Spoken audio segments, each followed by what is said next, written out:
So Mo Farah wins the Olympic gold. I just wanted to do a recap. We did Mo Farah won the 10,000 metre. Great Britain's Farah. Mo Full Natty Bra Farah. He recovered to win the 10,000 metre gold. People are saying, do you think he's juicing? Is he on the gear? I would definitely say Mo Farah squeaky clean. He's another athlete who apparently doesn't eat any carbohydrate. And everyone knows if you cut out carbs, your performance is going to spike up so much. I mean, the world's fastest runners, the Kenyans, Ethiopians, and they just eat coconut oil. They eat coconut oil. They do not eat corn. Ugali, that's nonsense. They never even touch the stuff. I've trained with Kenyans here in Thailand, and if they won't even sit in the same room as you if you have a bowl of rice, because they know that the vapors of the rice will just turn into body fat. And I remember one time I came in, I had like bananas, sugar, and rice. And there was one of Mo Farah's ex-training partners. He was from Ethiopia and Somalia, lived on the border there. And I came in the room, and he fucking jumped out the window down the fire escape. And I was like, "What's going on?" I said to his girlfriend, like, "What the fuck happened then?" And he said, he didn't think you were doping control. He thought that the vapors from your carb dish, your 30 bananas a day smoothie, would actually vaporize his legs and then become so bulky that he'd lose like 5 minutes off his 5K time instantly. So I just had to say that I would definitely say Mo Farah would be the cleanest of the clean. We know he's not doping because he's British. And like Australians, we don't dope. We believe in fair sport, okay? We just don't do drugs, man. I mean, if you go to a rave party in Australia, and I had like blue pills and red pills and pink pills, and said to the teenage kids, "Hey kids, do you want some pingers?" They'd be like, "No, I'm an Aussie, and Aussies don't take drugs." And then I could go, "Okay, no worries." So I'll go to Liverpool, I'll go to Manchester, I'll go to Birmingham, mate. All right, governor? And I could have these little bags of pills, and I'd say, "Hey kids, want some pingers? I'm from Australia, mate. G'day, mate. G'day. Blinky Bill, Steve Irwin, Snuggle Pot and Cuddle Pie." And I could hand out the pills, and the kids would go, "What's this?" "I'm only going to take it if it's vitamin C."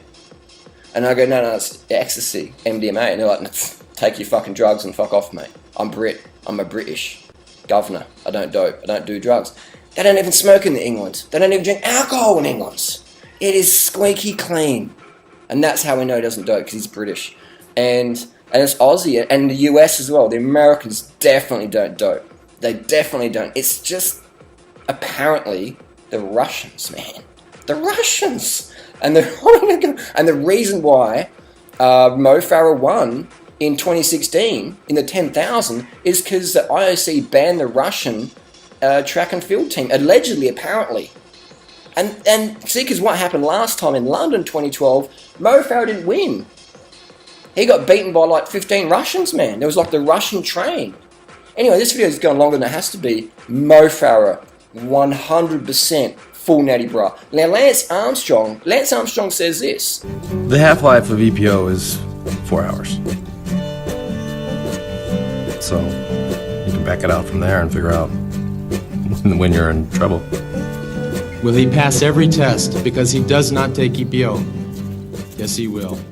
My defense was that But EPO doesn't even work. It doesn't even work, man. Like, I'm just going to wrap this video up. The only reason Lance won is because he was riding a Trek bike.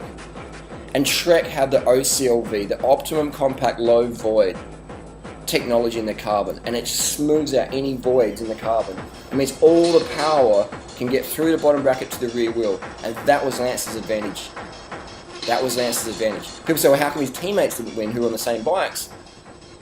Lance was just having a bad day. He always has a bad month of July. And to boost team spirit, said, "Look, Lance, you can win and all the domestics will sit back." It wasn't the drugs. Drugs don't even work. EPO doesn't give you a 10 to 5% boost in performance. It won't work. You just need to cut the carbs and train harder. Eat less, do more. A bit of coffee now and then, but not too much, because it might be considered doping. Brits don't dope. Americans don't dope. Us Aussies wouldn't touch this stuff, man. Squeaky clean. Mo Farah, full natty bra. Chapeau, Mo Farah. Total respect. I mean, I actually had tears running down my eyes when I saw Mo Farah do this little love heart thing. This is like the full Natty Brass symbol. This is like, I've never taken anything. I'm like clean as clean. Mo Farah. Oh, you invoke so much emotion in me, and I tear up every time I see you. Have your kids on the podium, and this is fantastic. Check one. SS Movies, respect going out. Balanced by the House crew. Yes, you know the styles. Check the vibe.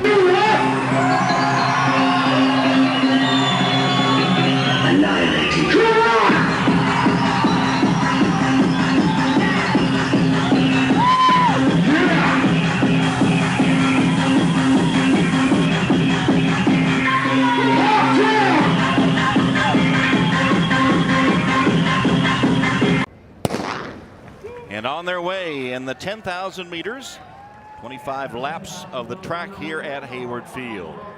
2-hour runs on his treadmill.